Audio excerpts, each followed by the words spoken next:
Today we're going to be talking about well-being, what it is, and a little bit about some technology that we can use to promote it and how to really think about that and how we do it in the workplace. I'm Haley. I am the Director of Clinical Operations at Novati.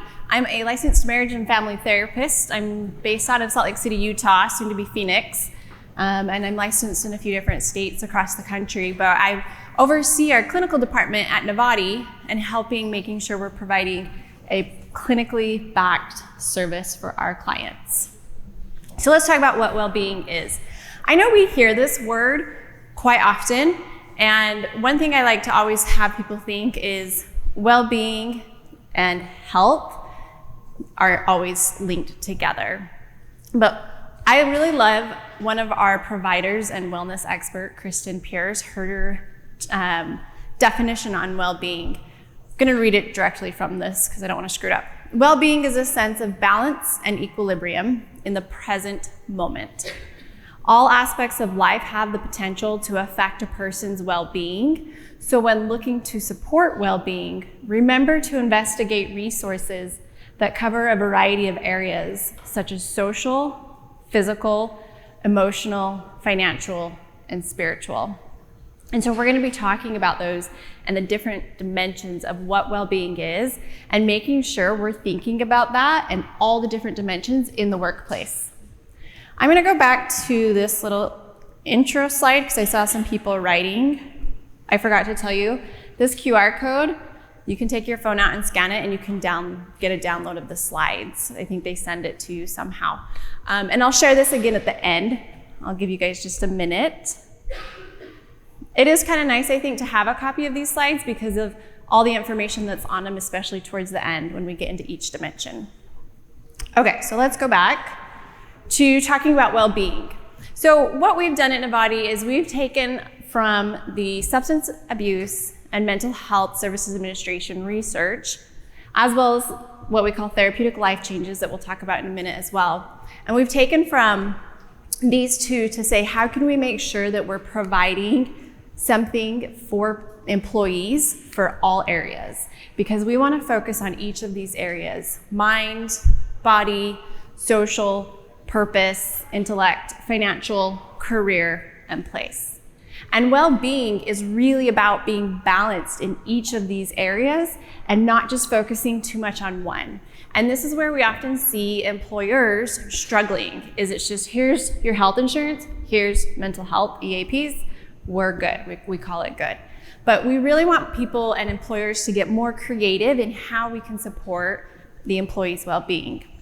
Because we know, and I know this as a therapist, well-being, people's mental health is intrinsically linked to their well-being in each of these areas. And when they come to see me in the office, usually something's off balance. It's not always just something's wrong with the mind. Sometimes there's social pieces, career pieces, places, their environment, the places that they're in. And so we really want to be thinking about all of those different areas. So here's a little example. We might be worried about money, finances. I think all of us can relate to this at some point in our life, currently now possibly. And then we start stressing. We might feel fear. We might feel anxiety. So now we're in the mind. Well, we also know mental health in our mind starts affecting our bodies. Maybe we eat differently now. Maybe we're not eating as much, so we're not getting the nutrients. Sometimes anxiety and stress can cause digestive issues, cardiovascular issues, so now their body's affected. And then they go to work and it starts affecting their career because either maybe they're calling in sick more, or at work, we know when they're struggling with their mental and physical health, they're not showing up the best way that they could be. Maybe it's affecting the way that they interact with people at work. So now it's affecting their social, or they're pulling back from people in their lives and now their social part's affected. And then when all this is happening, people start questioning their meaning and purpose in life, and it goes to that purpose piece. So they all intertwine with each other in some way, and really the goal is to get it balanced for everybody. But where it can be a challenge, especially in the workplace, is it's not one size fits all. What works for me doesn't work for John. What works for John doesn't work for Carol. Everybody's going to have a different way of balancing their well-being. And so in the workplace, we want to think, how can we offer variety for people that want different things? And that is something that we have taken at Novati to really try to help provide a service that can be something different for each person, because it is so different. This is just a little picture to remind people we want them balanced. When it's off balance, our mental health is going to be hurt more. And sometimes we also need to be promoting doing nothing. Doing the right thing is just as important as doing nothing sometimes, and allowing ourselves to do that. And we'll talk a little bit about that with the physical and the mind. The other part we pull from are the therapeutic lifestyle changes. So therapeutic lifestyle changes, we also call them TLCs. They are things that we do in our life, making the changes that can help with our mental health. So here's a big list, but here's a big list of all these different things that might be affected. In a minute, we're going to have slides on almost all of these, because if you notice, a lot of these are part of those 8 pieces that we talked about with the SAMHSA's well-being.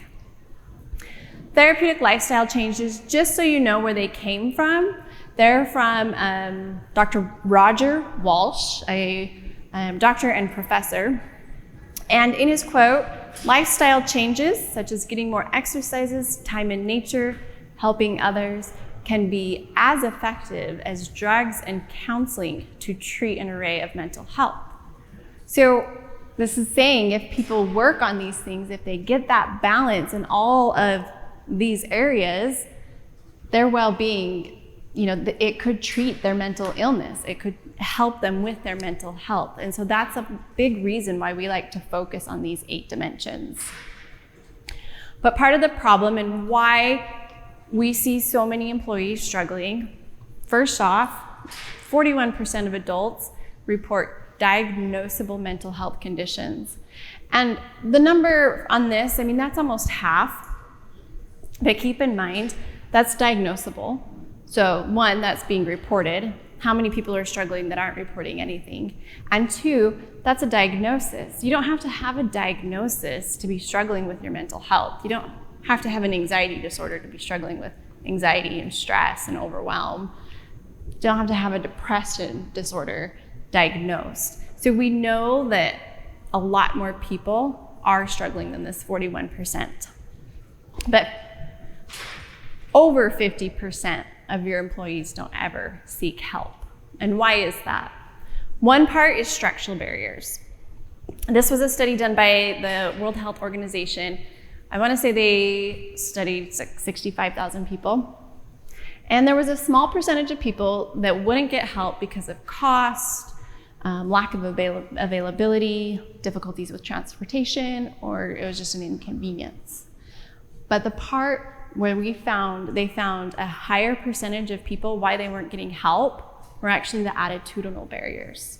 And these are things that we at work can help with. I know it's difficult. I work a lot with people in HR, and we talk about these difficulties a lot, but we can do things to help with stigmas, maintaining employer confidentiality.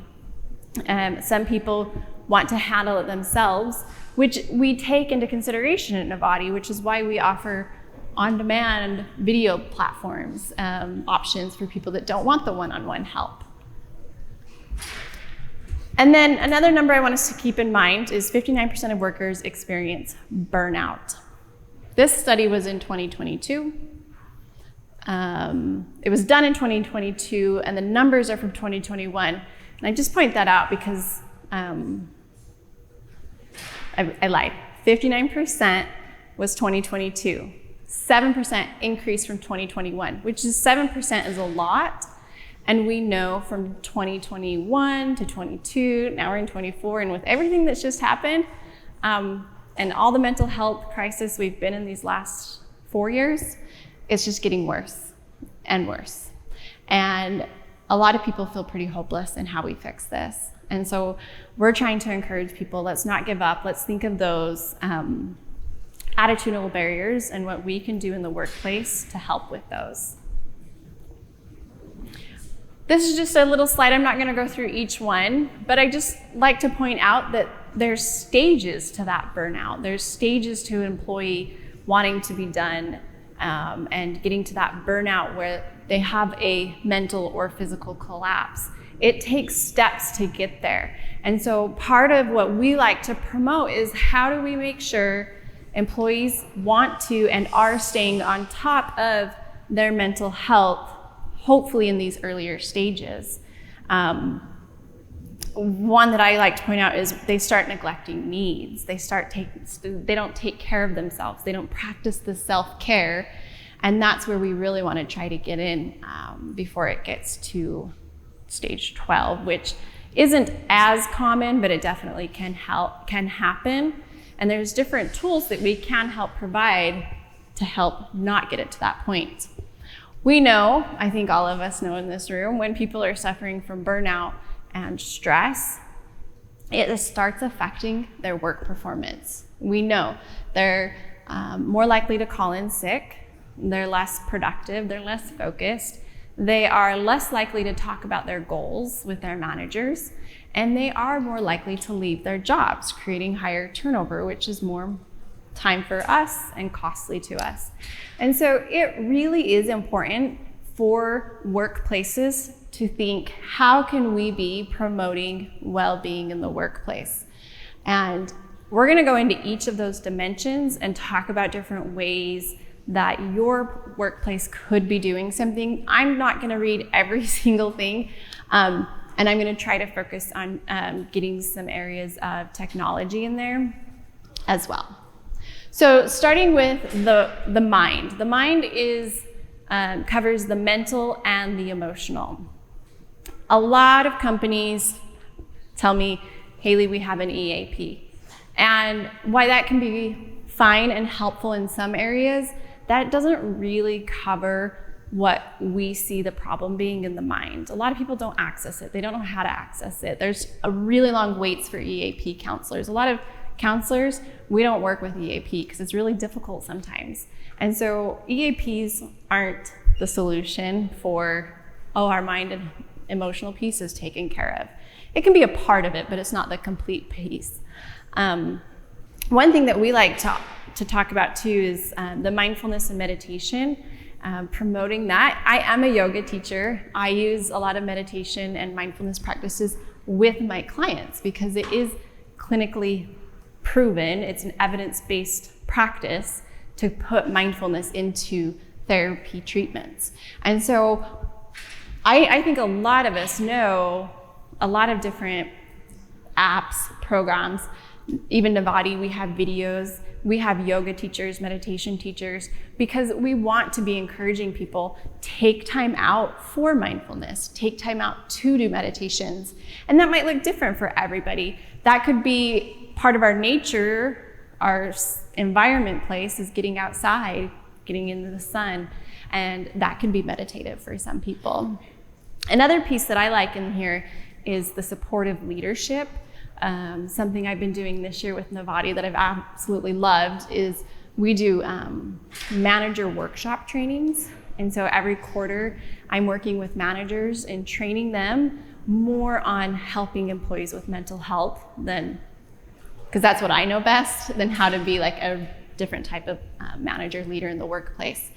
And so all of this is online and remote, and it's offered through our company. I know there's other companies that also offer remote online manager workshop trainings. We find there's studies that say if your managers and leaders are promoting well-being and taking care of mental health, your employees are more likely to also prioritize their well-being. And so that is why we encourage people, support your leadership, get your leadership involved. It's really important. Our next one is physical. I think a lot of companies do have some things that they try to do here. I do know that this one can be hard. One of the things that I like that we've done at our company before is For our team members, we are 100% remote. We have people all over the country. I have therapists all over the world, but our main headquarter team is based in the US, and we will do walking challenges. Like this last year we did, we made teams, whoever can make the most steps, and using different services like Slack or whatever your communication service is, and encouraging those types of activities for everybody in the workplace to do those. Also having wellness incentive programs, obviously gym memberships, some people reimburse for gym memberships. Those can also be really helpful, of course. I think these ones a lot of people already know about. But what about your social? How are you helping people in your workplace have a better social well-being? So here's a lot of different ideas, and this is why I do encourage you guys to download the slides, because there is a lot of information on here. One that I like is employee recognition. I know there's so much out there, and I don't even know them all because I'm not in HR and the benefits department, so I don't know these things. Bonusly, I think is something where it's like we give points when people do things that it's like, oh cool, recognize this person for helping me with this. Oh great, I'm gonna help them with that. And so there's ways that we could use these apps and all the technology that is out there. Another thing I love that we do are book clubs within our company, and we'll have one every quarter. And that's an opportunity for us to, one, we're talking about the books on our communication app, and then we meet and we have a very informal meeting about the book. And so that really does help with the social piece. This is the spiritual piece. SAMHSA calls it spiritual. Here at Novati, we call it the purpose section. Kind of however you'd like to do it.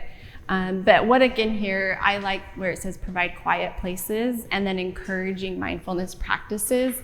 I know a lot of companies are like, oh, Haley, we use Calm or Headspace is what I hear a lot of companies use, which that's awesome. I love that people are providing those and giving that technology service to people to help them with their meditation practices. And again, getting leaders involved is really helpful, and having your leaders encourage it is going to help people want to take care of themselves more. And then also personal development programs. There's a lot of different types of services that can help with that as well. And this will look different for every person. Remember when I said well-being isn't a one-size-fits-all, it's going to be different for each employee. And then we have our intellectual piece. So in our intellectual piece, guest speakers, I think, can be really great. This is something, again, that I do. And a lot of my therapists, even we have our nutritionist on our team, our physical trainers, our financial coaches, and we do workshops so that people can learn more about this subject. We want to be encouraging people to continuously learning, not just about the things they do at their job, but let's learn about mental health. Let's learn about financial pieces in here and there.